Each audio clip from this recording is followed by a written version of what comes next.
Slack and E-Major welcome you to the My Type of Hype podcast, where we celebrate hip-hop, not just the hype.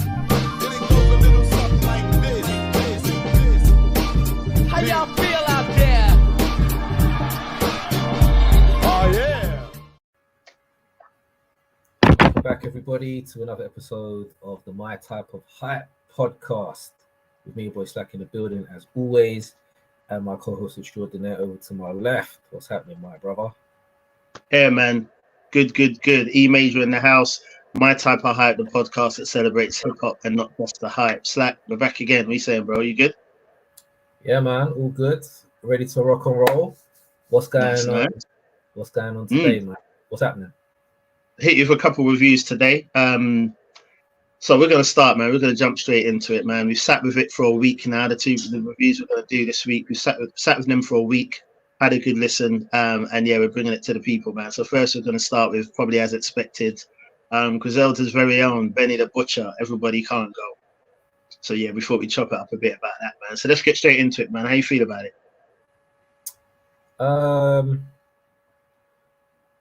Preface it a little bit with there was a bit of a wait for this one because we're used to Benny dropping albums kind of really like consecutively back to back over the last couple of years. So this one's been kind of burning for about 2 years, I think. So him signing with Snoop and him being the first signee on the new Def Jam as it was. So the hype around it was big, and then Benny was talking that big stuff, which as a rapper, absolutely he should, and say, you know, he was trying to bring that feeling back that DMX had when he dropped "It's Dark and Hell Is Hot." I don't think that was the smartest of things to say. No. He tried to scale it back a little bit by saying that he wasn't saying it was going to be the best album since DMX. He was trying to say he was bringing that feeling back. But I'm sorry, man. That moment was something that we're never going to see again. 100%. When DMX came out, we were in the Jiggy era, and he dropped the most disgusting, hardest, unapologetic album, and it went crazy. So for him to come out the gate like that, amidst all the Puff Daddy bullshit that was going on at the time, and for it to do what it did, and for it to have lasted as long as it did, and a stone cold hip hop classic, a moment in time. Yeah. I mean, I get it. You know, you want to aim for the highest. So you want to say, I want to compare myself to that. But if I'm going to do that, I'm going to make sure that whatever I've got is the hardest possible shit. Yeah. And there's a couple songs on this album. We'll get into it, but I don't think he gets anywhere near the DMX. But that aside, I think Benny's a little bit misunderstood, to be honest. I think a few people think he comes across as arrogant, and maybe he does. I don't like what he says about his fans personally. You know, his fans got him where he is today. He wouldn't be there without it. And the thing that riled me a little bit was a few years ago when he was just dropping mixtapes, he was all over Twitter like, oh, you know, give me some feedback on my album. And, you know, people were like, oh, yeah. But all of a sudden now, our opinion doesn't matter. So it's like, which one is it? So our opinion mattered when you was doing your mixtapes, but now that you're a big shot, our opinion don't mean shit. Like, which one is it? So I don't really respect all that, to be honest. But music alone, I think I don't want to say he's peaked, because when he came out with Tana Talk 3, he set the bar for himself extremely high. Yeah. I would say that that's a hip hop classic. I think that's enough time passed for us to say that is a classic hip hop album. Yeah, I agree. To do what it did, big respect. And then to follow it up with The Plugs I Met, which was another 5-star album, kind of unprecedented. So he kind of did the DMX thing back then.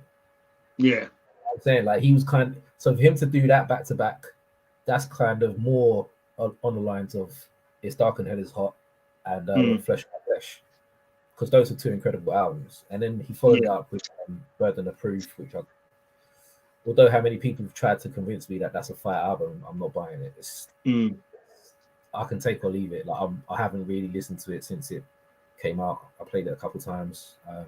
It's just not for me. Not to say it's a bad album, I just don't enjoy it. So, and then he did Plugs on It 2, which I don't think should have been. It was weak in comparison to 1, Then definitely. he did Tanner Talk 4, which again didn't live up to Tanner Talk 3. So there's been it's been a bit hit or miss for me with Benny. So his mixtapes, Friend of Ours, all them things that he did, it was just fire all the way up until Plugs on It. And I'm not sure what year that came out, probably around 2018, 19, something around there. Yeah, it might have even been, probably, 2019, probably something like that. Somewhere like that, yeah. He's just not hitting those levels for me personally. He might say, I've reached a bigger audience, I'm branching out, I'm expanding, I'm doing this, respect to you. But for me, I prefer that sound that he was doing back then. So yeah, I was kind of not trying to buy into the hype of this album, because I kind of knew what it was going to sound like when he said it was Hit Boy and Alchemist beats that were going to be all over the album. I'm not the biggest Hit Boy fan, and I'm listening to this album, I know why. It's the drums, man. I don't like his drums. They sound way too manufactured, clean. It doesn't sound like, I like live drums, like I like hard drums, but they just sound like he's just doing. It doesn't hit me. I just don't feel his beats like that. Not saying that he doesn't make some good beats, because he does. Yeah. He's got a couple of tunes on there that I like with Benny. Benny, he's got a good relationship, I'm all for it. That's fine, but it's just not something that I'm going to play very often. So I think it started off well. The first track I liked, Jermaine's something, whatever it's called. Graduation. Jermaine's Graduation. I didn't like Big Dog. I thought that was a weak first single, if I'm being honest, man. I liked, what was it, TMTVL. That was a good song. I like beat switches on that. But then I think once it gets to like the track with Armani Caesar, I'm not feeling Armani Caesar, bro. I'm just no. However many times they put her on tracks and stuff, it just doesn't hit for me, man. And pretty much from that track, I didn't really like much after that. Like the Griselda Express track, I think Griselda have had so much better pussy tracks. Yeah. And for the debut Def Jam album, I'm expecting this level of music, you know what I mean? So the first 8, there was a couple of songs I didn't like. So as we said, Big Dog I didn't like. Let me see those other ones that I'm really feeling. Bron, okay, it was all right. Everybody Can't Go is an okay song. I didn't really like the hook. I don't think it fit the song. I think if you're making a song called Everybody Can't Go, I'm expecting a harder hook, but that kind of sing-songy shit, I just don't think it fit. For a title track, yeah, exactly. For the title track, I'm expecting something a bit harder. Back Again was all right with Snoop. It was good to see Snoop on the album. I think he did his thing. He was just Snoop. One Foot In, I wasn't a fan when I first heard it, but it's kind of grown on me a little bit more than it did. But then after that, Buffalo Kitchen Club, Pillow Talk, How to Rap, it just kind of fell off a cliff for me personally after that. So it's a mixed bag for the first 8 for me, and then after track 8 to track 12, I can pretty much leave it after that. Yeah. So that's it in a nutshell for me, bro, to be honest. So it doesn't live up to the hype for me. Benny's still a dope MC. He can still make good songs. There's still some songs on there that I do like. But as a whole project, I kind of think that he missed the boat on this one, man, if I'm being honest. I don't think he hit what he aimed for, and I think for a debut Def Jam album, I was just, maybe it's me, maybe I was expecting too much. Because of the lofty Def Jam, Benny, Snoop, that whole. So I was expecting something to, really punch me in the face, but didn't do that. Yeah, no, I heard it totally. I mean, me and you were speaking about it as well when it dropped. It's always a tricky one, because on one hand, with sort of the underground or independent artists or what have you, when they're putting out material, it's a good thing that they can get the opportunity to do that, especially when it's fire projects that they're putting out and having some mixtapes that are classics and things like that. And as you rightly said, Benny had that. Do you know what I mean? I was a big Benny fan. Like, you know, not saying I'm not now, but a couple of years ago, big fan. I felt like, yeah. Remember we had that conversation like who was the best between Conway and Benny. It was always that. Yeah. Always one would just edge each other, and it was always that. But then there was a time when I felt like he was dropping things, and it was just subpar. Do you know what I mean? I really enjoyed Pirates Picasso, as I've said. But I think that was around the era of Plugs 1, so it was kind of apparently it was work from that he didn't drop at the time. So there was always this thing with me and Benny where I was like, am I a fan? Yes. But it's almost like I feel like I don't want to expect too much lately because I feel like I get disappointed. So when there was all that talk about, you know, what this album's going to be, and it's almost like this is his like, almost like a debut or the big album and things like that. You feel like you've had so much of him before this, the excitement level isn't there.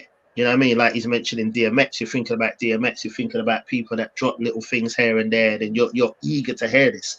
So you got to be really careful when you talk like that, because unless you're bringing something very fresh or very new, it's going to feel very like I've heard it all before. And obviously if you're a big fan, that's cool, but you just kind of feel like, okay, let me hear this. So I didn't have huge expectations, and I ain't going to lie, the first probably spin and a half, I thought I probably wouldn't even, I don't really need to go back to that. But I thought, let me spend a bit more time with it. Do you know what I mean? We've dropped this a week after, and I've spun it a few times now. And I would actually say I like it a lot more than I did at first. Do you know what I mean? Standout tracks for me would be Jermaine's Graduation. I do like that. Bronze, probably my favorite track. I think that's a hard track. I like Bron a lot. I like 1 Foot In with Stove God. But I think he's a cheat code as well right now. Do you know what I mean? And he's another good example for what he's talking about. He's dropped probably a classic debut and ain't really dropped much else. So there's that anticipation for him. So that you got to try and find a good working balance between giving the people enough and just giving them too much. Do you know what I mean? But yeah, the one with Stove, Pillow Talk and Slander.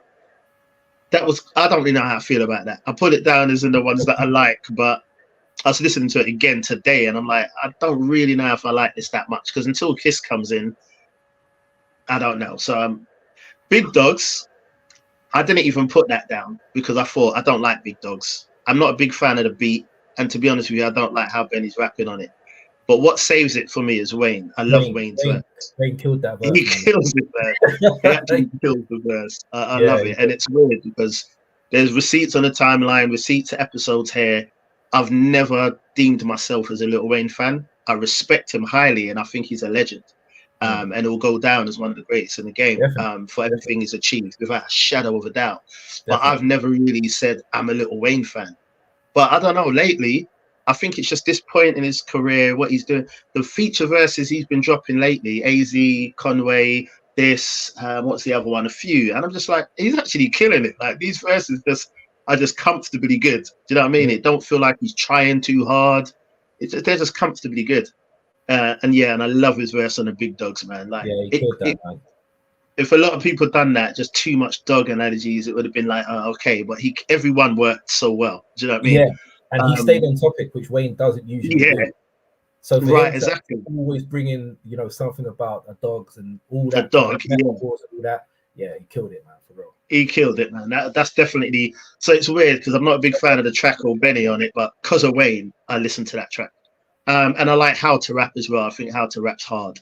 My least favorite track is probably the Griselda Express, man.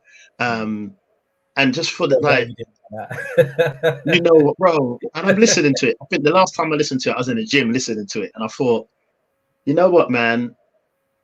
Westside actually annoys me, man, because he actually ruins songs for me, man. I'm like, man, it's like this song could be okay, but I actually feel it's ruined by his presence. And it's weird though, because I got such a high level of respect for him. You get me? But just musically, I can't do it, bro. But yeah, I weren't a big fan of the beat. I like what Conway was spitting on the track though, about the masters and all that. I love how he done that. You know what I mean? He killed that. And I hear you about Hit Boy. once again, Alchemist, high level of respect for. We know he's a legendary producer. But I don't know, man. For me, the last few years, I ain't really feeling what he's the you know what I mean? The feel of his beats. That's just a very good point there. I was actually going to say that myself, but you beat me to it. I think we need a bit of a break from Alchemist. Well, I need a bit of a break from Alchemist. I think that's no slight on him. Like he's of course not. He's doing his thing. Like no one could talk no shit about Alchemist. Like he's been around since the mid-90s. He's the go-to guy. But I was asking myself a question the other day, and I was like, so we've got, if we put Dr. Dre, we could say you've got, you know, a plethora of tunes where you could say that's Dre. Like that's a big tune. So that's just just for example, you go Primo and you could just reel off 10 Crack Commandments, whatever. If someone said Alchemist, what would you say is his signature beat that's just known all around the world, a classic? He's got loads of classic beats, but I'm saying that signature song, I don't know if I can, because he's got a load of beats that are good, cool, whatever, and he tailors out. He's an album producer, so a lot he does like Currency whole project. He does whole projects, so he fits a sound for the artist he's working with. But oftentimes, as you just said, it's just cool. There's nothing that makes me like, oh shit, Alchemist is. You know what I'm saying? Like, I don't get that feeling from his beats at the minute. But maybe it's me. I don't know. But I think if I was to, I'd probably say Keep It Thorough. Prodigy's beat would probably be that track for me anyway. If I'm thinking of that Alchemist track, but once again, it's the same. Like when I hear, like I got to my favorite 10 producers list not too long ago, and the amount of people that was like, no Alchemist. I'm like, Alchemist is sick. I think he is. But I don't know. Just for me, I just feel like this might be his busiest period. Like he seems to be everywhere at the moment. Like, any project that's dropping, there's Alchemist on it. But I feel like in the midst of that busyness, nothing is stand out for me. Like, do you see what I'm saying? Nothing is real. Like, I need to hear this. It doesn't stand out. It doesn't stick to my ribs. That beat is crazy. Like I don't. That's what I mean. It just doesn't do that. For example, like Ninth Wonder did a project with Wavo. Tusk. So some of the beats are there, bro. I'm just like, Ninth is back. You know what I mean? But listening to it, I mean, Jermaine's Graduation. That's a nice beat. That's a hard. Beat. But would I say that it's something that is like legendary Alchemist? I mean, he's got We Gonna Make It and all them kind of songs. Hold You Down. He's got a load of classic beats, but I'm talking about like worldwide, world renowned. You know, a producer as brilliant as him. I just don't think he's got that that's that kind of catalog that a lot of the other dudes have. Like the mega producer. But his longevity, the producer. You got to respect the longevity, man. Absolutely, because a load of the other ones he came up with, they burned out now, and he's still here, and he's the go-to guy. So definitely, man. And it's weird because I mentioned him because it's like I mentioned that because as much as I respect Alchemist, if you look at the ones that I've listed, probably majority of the tracks I prefer are Hit Boy's beats. Do you know what I mean? Which is quite weird because once again, I don't think Hit Boy's. I mean, it's his time, and I'm glad to see like someone just you know what I mean, winning. You get me? But he's not my go-to guy. Like I wouldn't be like, Hit Boy is my favorite producer right now, but I love what he's doing right now. Do you know what I mean? He's working with a lot of people, making a lot of things that are lasting for people. Do you know what I mean? I don't care what anyone has to say. I love what him and Nas are doing because it's brought something out of Nas again. So for me, that's all we need. But my favorite ones are probably his tracks. But on a whole, is it a Benny album that I'll return to? I think I will for a while, but I don't. It's never going to be a Plugs 2 or Tanner Talk 3 or anything like that. I think Tanner Talk 4 was better than this. And I'm only mentioning those because I think that was probably the last real project from Benny that I gave a lot of time to and thought, okay, do you know what I mean? Let's see where this is going.